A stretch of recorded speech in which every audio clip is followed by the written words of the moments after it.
ओम नमः सिद्धेभ्यः। ओम नमः सिद्धेभ्यः। ओम नमः सिद्धेभ्यः। अहिंसा परमो धर्म की। आचार्य गुरुवर श्री कुंद कुंद भगवान की। आचार्य गुरुवर श्री ज्ञान सागर मुनि महाराज की।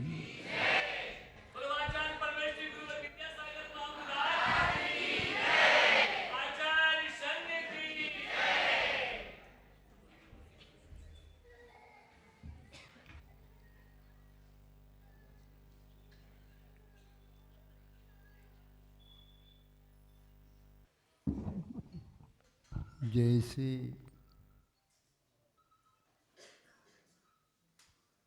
फूल के पौधों से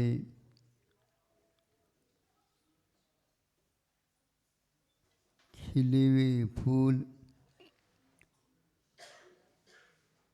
नीचे गिरते चले जाते हैं और एक ऐसा दृश्य होता है, वह बिखराव जिसको बोलना है। यहाँ से जहाँ से हम आ रहे हैं,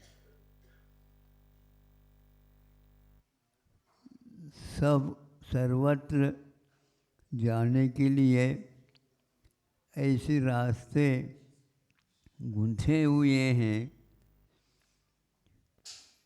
वहीं पर घूम करके और उसमें सभी गांव, नगर, उपनगर वगैरह मिलते चले जा रहे हैं।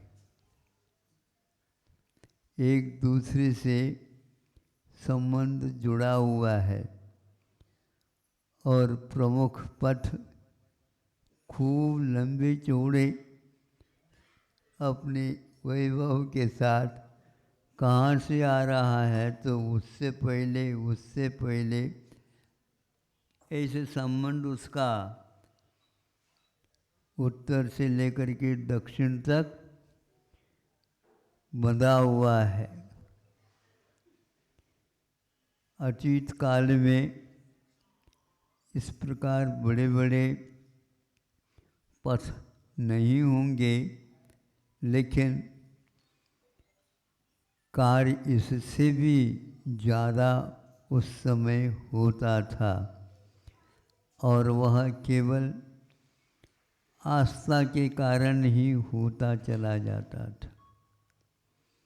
आस्था एक ऐसी वस्तु है, हम लोगों को सबको जोड़ने में कारण आ जाता है।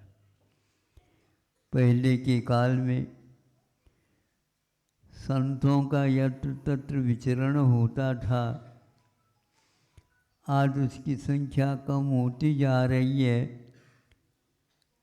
संख्या वैसे ही मनुष्यों की कम होती जा रही है, लेकिन प्रवाह के परंपरा के अनुसार देखते हैं तो यह यथावत कम वेश के साथ भले ही हो, किंतु होता जा रहा है। जहाँ पर जा रहे हैं, बीच में एक और गांव आ जाते हैं। वहाँ पर सुबह उठते ही धार्मिक अनुष्ठान भी प्रारंभ हो जाते हैं।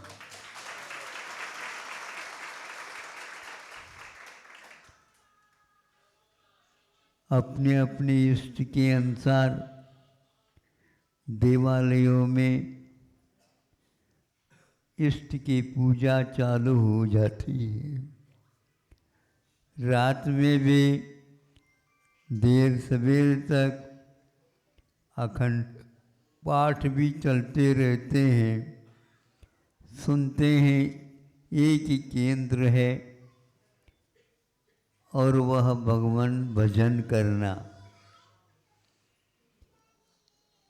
यह आस्था के बिना संभव नहीं हो सकता। आज का यह पढ़ा लिखा वर्ग इसको गहराई के साथ लेता या नहीं लेता ये बात अलग है,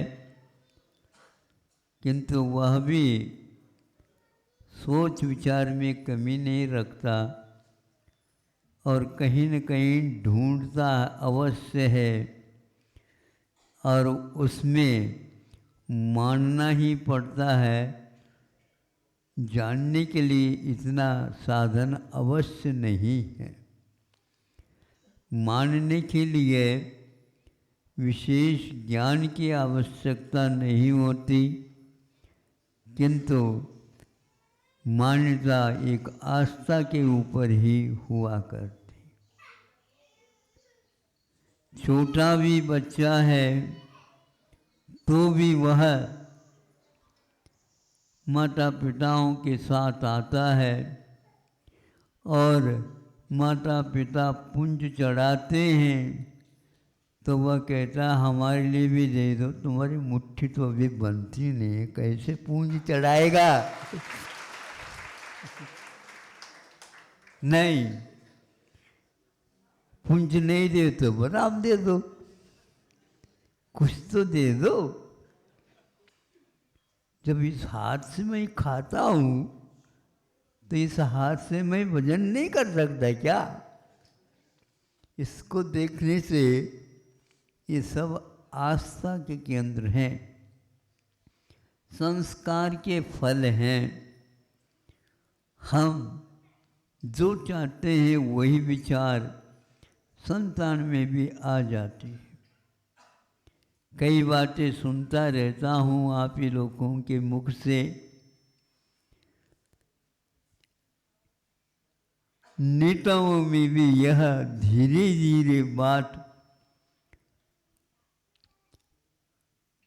दीपक की भांति नहीं हो तो भी मोमबत्ती के अनुसार भी तो कम से कम हम कह सकते हैं कि भारतीय संस्कृति क्या थी और उसकी क्या उपयोगिता। भले ही अनुकूलता लगे या न लगे, किंतु अब धीरे धीरे उस ओर यह मन कर रहा है कि इसका भी शोध लगा लेना चाहिए।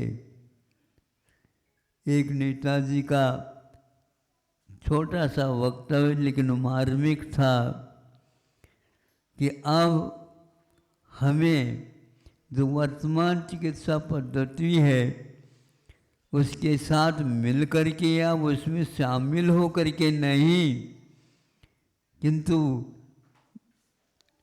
जो आज यत्र तत्र फैला हुआ है भारतीय संस्कृति के प्रतीक के रूप में मिलते हैं, उसी के अनुसार चिकित्सा कर लेना चाहिए। घूम फिर करके वह इस आयुर्वेद की ओर विश्व का ध्यान आकृष्ट कर रहा है और मानने के लिए बाध्य कर रहा है।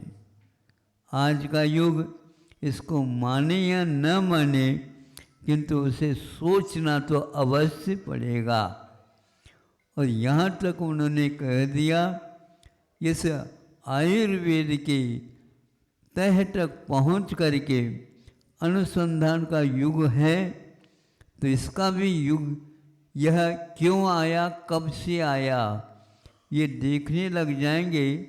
प्रत्येक प्रवाह परंपरा का हमें अवश्य ही बोध मिलेगा, उसको हम नकार नहीं सकते। और उन्होंने कहा इन 2 सालों में जो विश्व के सामने भयानक महामारी का प्रयोग हुआ और आज थोड़ा सा भले शांति हो, किंतु वह प्रकारांतर से अभी भी उसका प्रभाव चल रहा है। और उन्होंने कहा अब स्वतंत्र रूप से उसी प्रकार जिस प्रकार एलोपैथी के लिए आधुनिक चिकित्सा पद्धति की चलती है, उससे हट करके भारतीय संस्कृति के अनुसार आयुर्वेद का भी चिकित्सा का कार्यक्रम चलना चाहिए और इसके लिए देश के मूर्धन्य नेताओं ने भी स्वीकारता दे दी है। विश्व को तो मानना ही पड़ रहा है। वस्तुतः इसको हम बिना सिंग और पूंछ नहीं मान सकते, किंतु इसके पास सर्वांगीण इतिहास विद्यमान है। चीन में भी यहाँ से पहुँचा है, अनेक और राष्ट्रों में भी आज इसका हम औषधोपचार देखते हैं तो ऐसा लगता है यहाँ की विद्या, सभी प्रकार की विद्याएं भारत में नहीं किंतु विश्व के कोने कोने तक फैले हुए हैं। ये बात अलग है, कहीं सूर्य को भी ग्रहण लग जाता है तो कहीं कहीं पर वह खग्रास के रूप में लगता है, कभी उसको आधे के रूप में लगता है, कोई चाराना के रूप में लगता है, कहीं कहीं पर वहाँ उस सूर्य ग्रह को और चंद्र ग्रह को राहु के माध्यम से दुष्परिस्थिति